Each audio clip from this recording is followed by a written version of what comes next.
What if somebody told you that in order to really get the film look, you had to have all of this? What? Seriously? Right. You know what I'd say to that? Excuse me, I don't think you know what you're talking about! During the 3-day flight to lunar orbit, the problems encountered had been more annoyances than critical, such as paint flaking off the lunar module.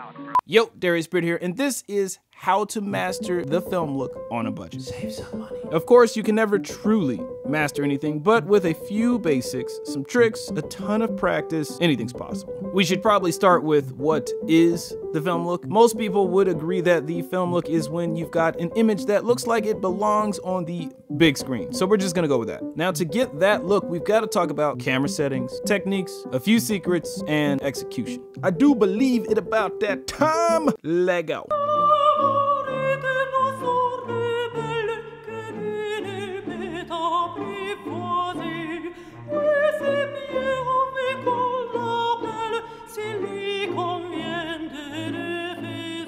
I'm gonna demonstrate the proper settings on my Canon 60D, but you have all of these settings in your camera. Everything needs to be set to manual. Nothing should be in auto. Frame rate should be set to 24 frames per second, 25 in some countries. If you shoot at 30 frames per second, it'll look too smooth. It'll have that kind of soap opera feel to it.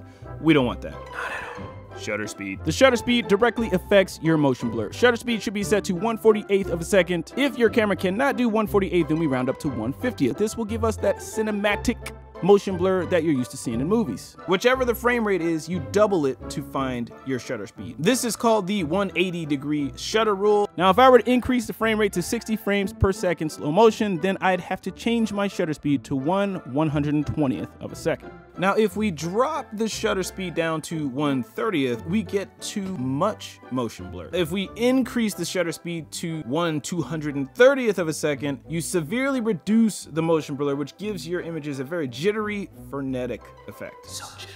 They also use this effect in Saving Private Ryan to capture the nightmare of war. ISO. When you set your ISO, you're adjusting your camera's level of sensitivity to light. The bigger the number, the more light sensitive the camera becomes. If you're shooting out in daylight, your ISO is going to be around 1 to 200 for most cameras. If you're shooting indoors, your ISO is probably going to be around 800, again, for most cameras. If you set your ISO too high, you get digital noise. We don't want that. Some cameras can go up to 2,000 or 3,000 ISO and still produce a really clean image. The Sony A7 series cameras can pretty much shoot in the dark. Dynamic range. Dynamic range is the range between the brightest part of the image and the darkest. Cameras are not as sophisticated as the human eye. They can only handle a certain range of brightness at a time. With most cameras, you'll find that if you expose for the shadows, anything in sunlight will blow out. As you can see, we lose lots of information in the blown out areas, and it can't be recovered in post no matter how much you mess with the image. It's gone. On the flip side, if you expose for the highlights, then the shadows are too dark. That's because the camera can't handle such extreme differences in brightness. You can help in a number of ways. If your subject is in the shade, shoot them against a shaded background. This helps minimize the extremes in brightness. We can also underexpose the shot by a couple of stops to protect the highlights, then just brighten it back up in post. It's a great way to protect your highlights. Picture styles. The default picture styles are very sharp and saturated, lots of contrast. If you plan to actually color grade your footage later on, you don't want to use this. Most cameras are going to have a flat or neutral preset for picture styles. You can use that to flatten or desaturate the image. Shooting flat gives you the most flexibility in post. You can pull out more details in the shadows and highlights, unlike if you shoot fully saturated. Remember, you can always add colors and contrast and saturation later on. Focus. If you have autofocus on the lens, switch it off. We don't like to use autofocus because nobody wants to see focus hunting. If this is all new to you and your face looks like this right now, relax. You'll be fine. Just keep shooting stuff. You'll pick it up. Aspect ratio. Most high-def cameras shoot in a 16:9 aspect ratio, but we also see films that use an ultra-wide 2:3:5 aspect ratio. There are a few different ways to create this letterbox effect, but the easiest way is to download a pre-masked image, drag it into your editing application, and drop it in. Although that is the easiest way to do it, it's not the best way. The best way to do it is to actually change your sequence settings in Premiere, to 1920 by 817, and that should give you the correct aspect ratio upon export. I want to make something very clear. The 2:3:5 aspect ratio is not required for the film look. It's just a stylistic choice. It won't be appropriate for every film. Film grain. You can also give your film some film grain to add that old school film look. I love film grain. There are a few plugins and sites for this, but you've got to spend money, which may or may not be an issue for you. You can do a Google search and find film grain for free in a number of different places, one of which is on YouTube. Just drag and drop it in, change the blend mode to overlay, reduce the opacity to 50 or 60%, and boom, you got film grain. Film grain, however, isn't necessary for the film look. It is a stylistic choice. Keep that in mind.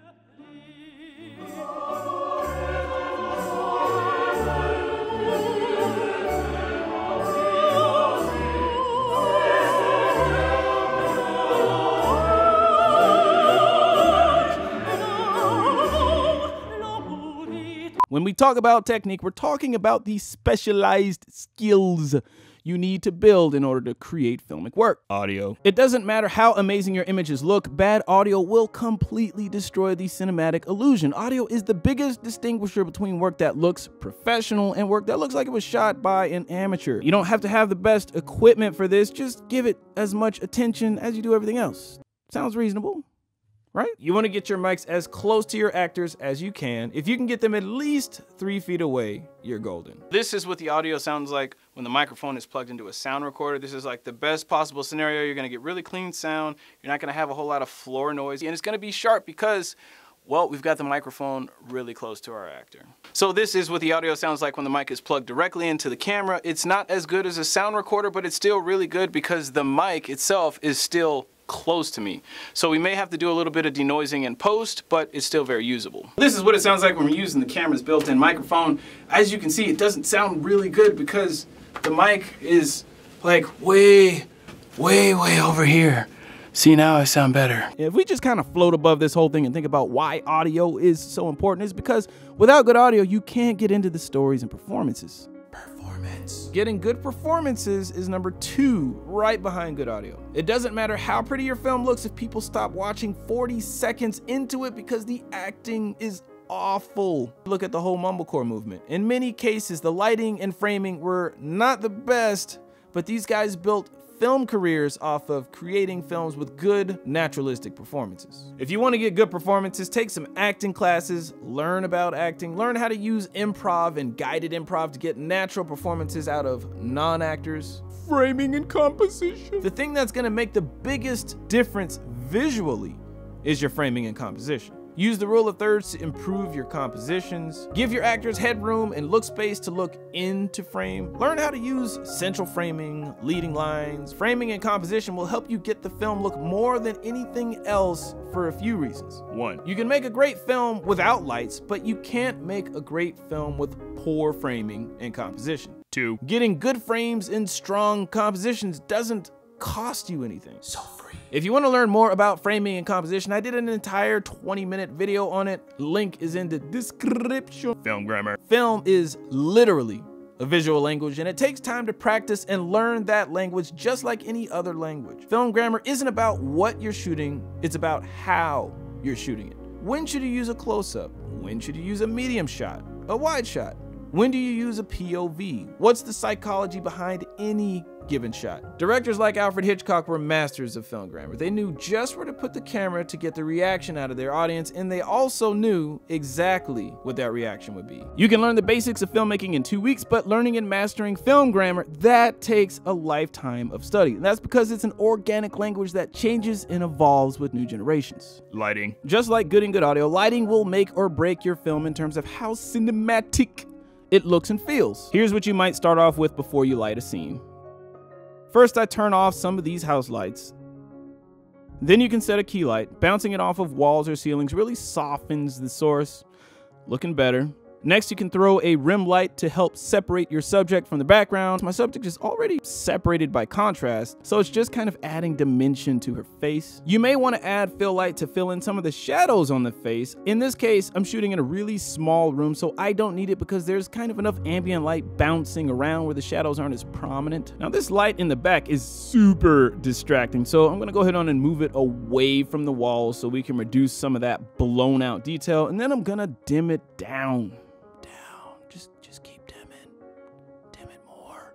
Now here's what the scene looked like before I lit it, and here's what it looks like after. A lot better, right? We actually can see the actor, and the light isn't distracting. Natural lighting. If you don't have lights, you can always use sunlight. It's free. You can use window light as a key light. Right now I'm being lit by the daylight streaming through the window here. Looks decent from the front and even as side lighting. Let me back away from the window. Now what's happening to the light? It's not looking so good anymore, right? You gotta stay close to the windows. Also, avoid pointing the camera at a window unless you want to become a silhouette. Common mistake. You can also shoot in well-lit industrial areas and take advantage of all that available light. The only issue is you won't be able to control the quality of the light, but it's better than nothing. You could have an ARRI Alexa, but if your lighting is absolute crap, it will still look like you shot your film with a potato. Depth of field. Depth of field is the distance between the nearest and furthest objects in focus. People think a shallow depth of field is associated with the film look, but actually there are a ton of movies that mostly use a broad depth of field. Like Drive, for example. The super shallow depth of field thing is more a product of the digital revolution, really. Shooting your actors with a shallow depth of field can be very cinematic, and it really helps separate your subjects from the background. First, if your actors are by any walls, we need to move them away from the walls, then zoom into or switch to a longer focal length lens. This allows us to throw the background out of focus. We can also control the depth of field by adjusting the aperture. If I take a shot at f4, I get something that looks like this. But if I take another shot at f1.8, I get something that looks like this. Way more beautiful out of focusness in the background. Music. Your use of music has a huge impact on how your audience will take your film. Music can go a long way in setting tone. For example, I'm using classical upbeat music in this tutorial because I want you guys to feel energized and excited about learning this stuff. And classical instruments have such an organic, timeless appeal, in my opinion. Cutting your images to good music can really get you that extra polish for both narrative and commercial work. For example, observe the following musical interlude.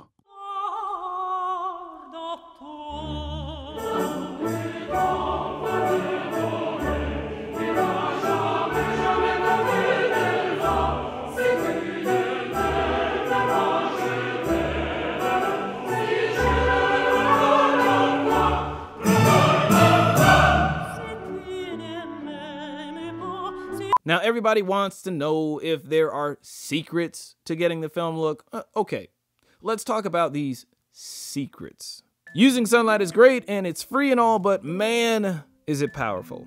If you shoot at high noon time frames like 10 a.m. to 2 p.m., you'll get lighting conditions like this. The lighting's gonna be pretty harsh. You'll get high contrast, sharp lines, raccoon eyes. If we switch positions so that the sun is behind the actor, this is called shooting against the light or backlighting.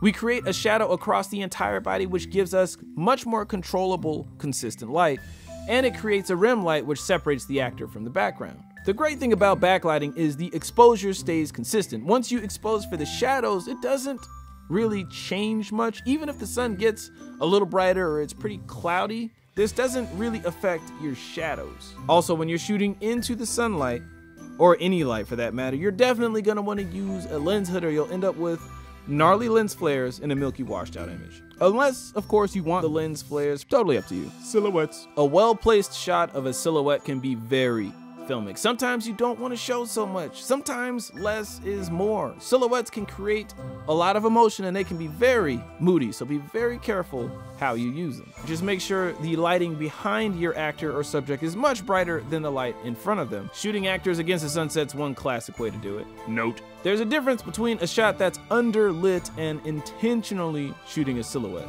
A silhouette is a stylistic choice, not a technical oversight for you youngins out there. Magic hour. Magic hour is the first hour of the day when the sun is rising and or the last hour just as the sun sets. You can get some beautiful lighting at magic hour. It's free, it's filmic, and you see it everywhere. Planning your exterior day shoots around magic hour when appropriate is one insanely easy way to step up your visuals. Light baths. Light baths are dope.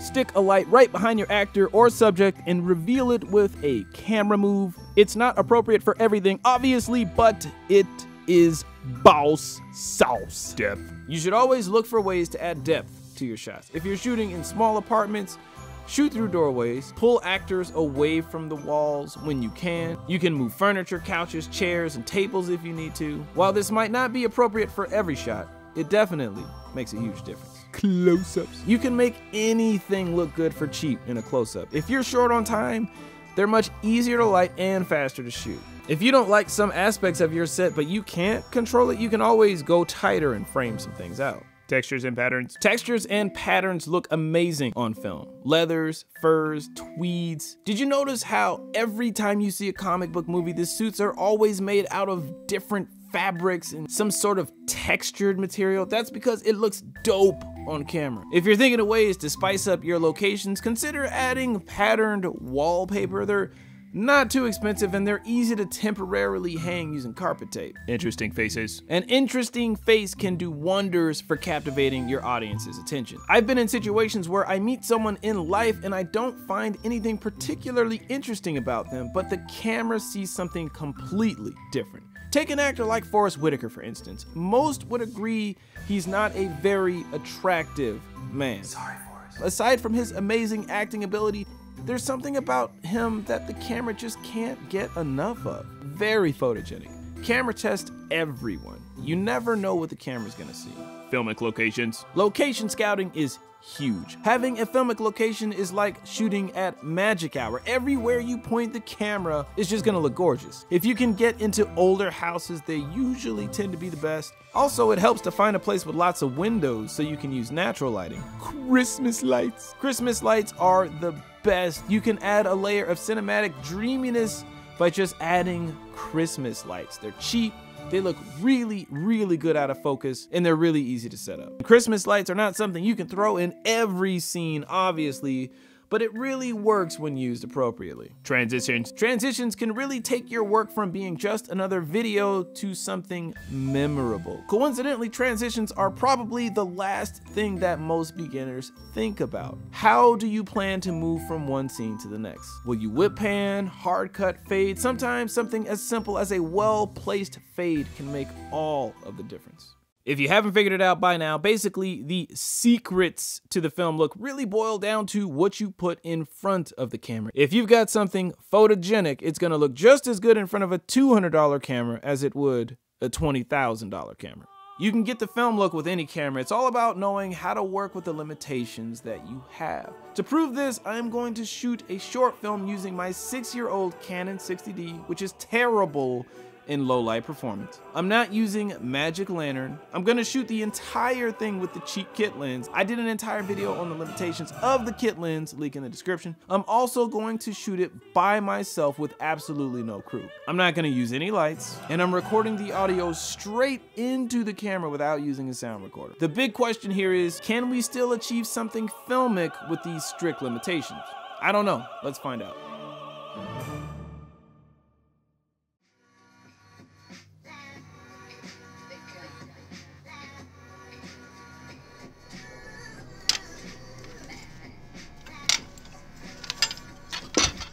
This one's number 7. Number 7. So, I'm thinking about picking up boxing as my new hobby. Like, seriously? Yeah. Like, really? Yeah. Trying to box some 3rd graders? I mean, you weigh like 5 pounds. So you don't think I can do it? I'm just not. You know what?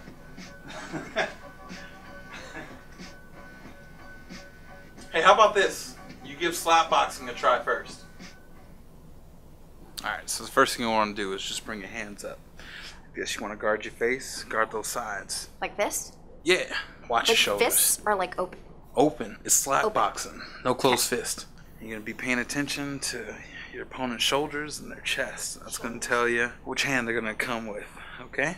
You gotta watch. You just gotta watch. Wait for an opening, like someone drops that guard a little. Okay. Better watch out. Shake it off. Okay. That was good. It's real good. Let's see if you can dodge a couple more. Oh my god, I love this. Oh, man. Oh, you kind of quick. This is really fun, Odie. Sure you haven't done this before? I might have to step it up. Can't Come be on. taking it too easy Don't on take you. it easy on me. Better watch out. Okay.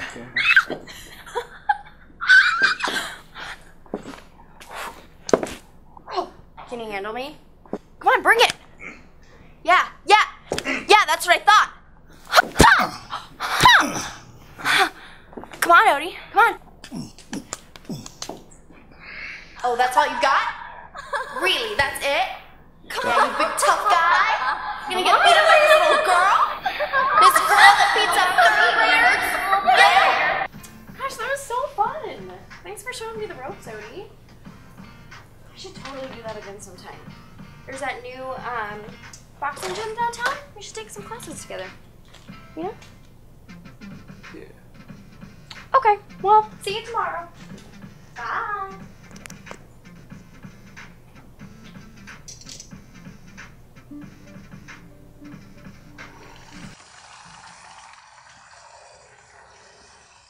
This must be how Rihanna felt. I want to die. You told me the closest you've ever gotten to a real fight was playing Super Street Fighter 4. So how did I lose? How did I get outboxed by a 5'2" blondie from Riverside? What would my dad think if he ever found out? I could never look him in the eye again. Where I come from, if you didn't slap box, you didn't eat. And I was the best. They called me Shadow Hands. Shadow Hands. Hold up. I don't have to take this. I am Shadow Hands. I will rise from the ashes of defeat like a phoenix.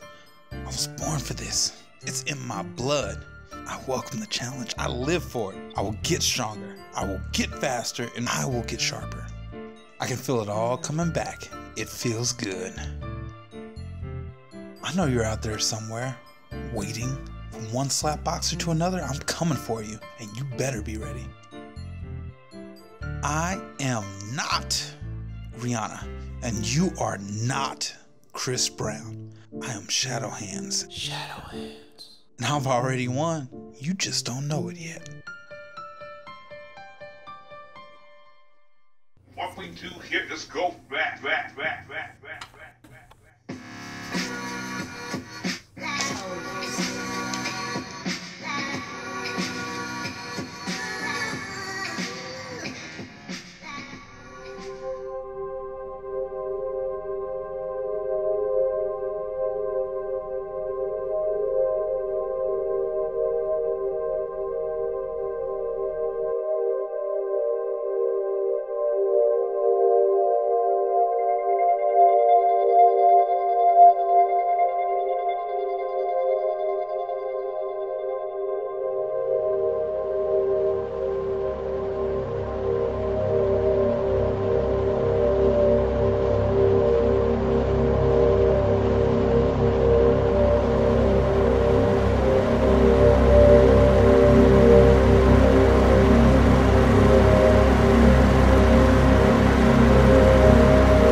Remember when I said I had a 6-year-old camera?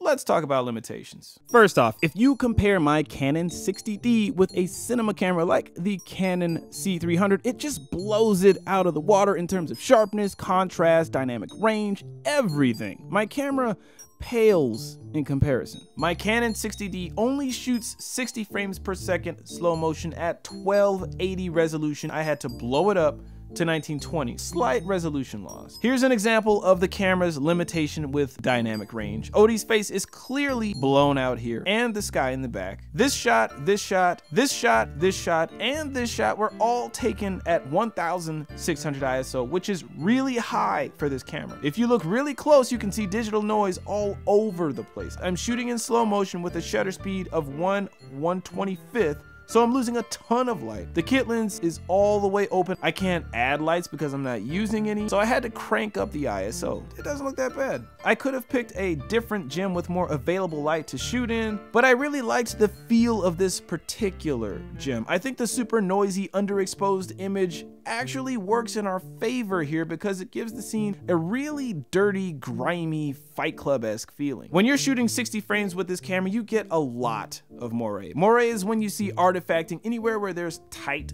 patterns. You can see it here and here. The newer cameras are much better at handling this. You can see the variable aperture here. Let's move on to execution. I shot the entire thing as flat as I could and added contrast and color in post. I've added the sexy 235 matte in Premiere. I also added 35mm film grain, dropped the opacity to 50%, and overlaid it onto the image. It actually helps with the noisy shots too, so it's a win-win. This is what the audio sounds like when you're recording it right into the camera. So, I'm thinking about picking up boxing as my new hobby. And this is what it sounds like denoised. So, I'm thinking about picking up boxing as my new hobby. I wanted to use guided improv to get really naturalistic performances. You trying to box third graders? You boxing your nieces and nephews on the weekends? What are you trying to do? Just beat up some little kids in grade school? So you gonna be in the same weight class as some third graders? In shots like this and this, I gave my actors look space, classic rules of composition. The music you hear in the background was re-recorded with my cell phone to give it a natural sounding reverberation. Now the music sounds like it's actually coming from some place back in the room, like organically, as opposed to like the really unnatural sounding reverb that you get when you do it in post. I went with this light piano musical number during Odie's montage because it reminds me of childlike innocence. His identification as this master slap boxer goes way back to his childhood, and that's at stake.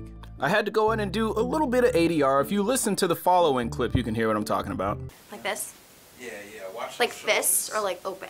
Open, no, it's slap boxing. Alright, no Okay. closed fist. One, both the actors are stepping on each other's lines, and two, we can't really hear Odassis that well. He sounds a little distant, so I had to go through and re-record both of them. I just went on ahead and did the poor man's ADR process. Do it more like a, kind of like an interrogative, right? Your voice a little bit. Like this? Like this? Like this? Yeah, watch your shoulders.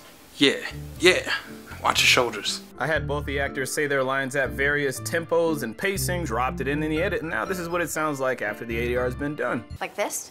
Yeah, watch your Like shoulders. fists or like open? Open. It's slap Open. boxing. No closed fist. Sounds way better. I wanted to place you guys directly into the fight, and the best way to do that was good old-fashioned POV. Come on, Odie. I mean, I shouldn't be trying to hit a woman. Yeah, you big tough guy. I shot it handheld to give the fight a messy, frenetic feeling. Odie's world spins out of control, so I actually spun the camera Dutch angle here to communicate something's not right. The scene is all about how he's taking the loss. I knew I wanted this in one shot. Central framing here, central framing here, central framing here, central framing here, central framing here. All of these shots are in slow-mo here because, narratively speaking, he's deep in thought and unattached to the happenings of the world around him. I recorded all of Odassis' voiceover with my cell phone. I can feel it all coming back. It feels good. I recorded some of the Foley using a sound recorder, but most of it using my cell phone.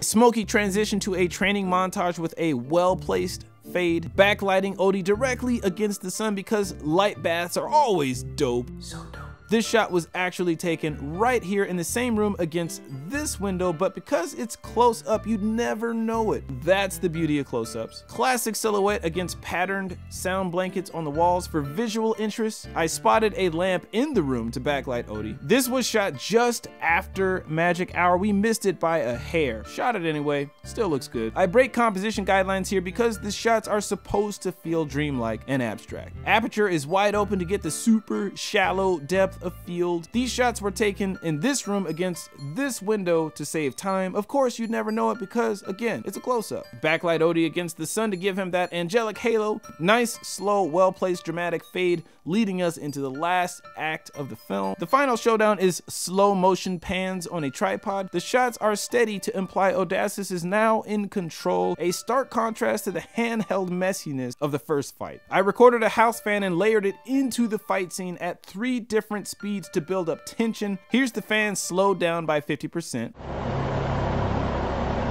Regular speed. And 50% faster. Here's the scene without the fans.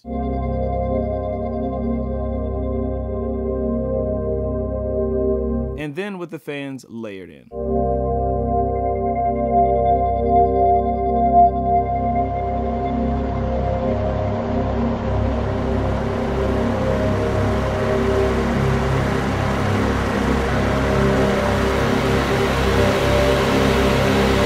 In these shots right here, it was really hard to keep focus as the kit lens has a really small focus throw. Rule of thirds, booyah. Now, is this the best film I could possibly make? Of course not. But given the limitations that I placed on myself, I think it came out really, really good.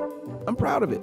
I know this was a long video, but I really wanted to show you guys that it's very possible to do a lot with a little. I shot this whole thing for $15. It would have cost more, but I only filled up my gas tank halfway. The music in the short is from the YouTube library and SoundCloud. The biggest secret to getting the film look on a budget is to stop worrying about what you don't have and focus more on technique and story.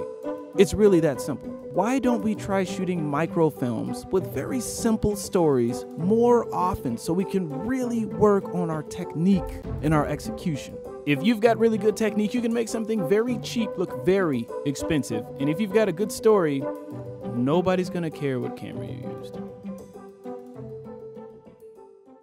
Thank you all so much for watching. I also offer one-on-one video chat sessions for those who are looking for a more personal interaction with their filmmaking questions and concerns. Links for that are also in the description section. Be well, keep hustling, DBRITT out.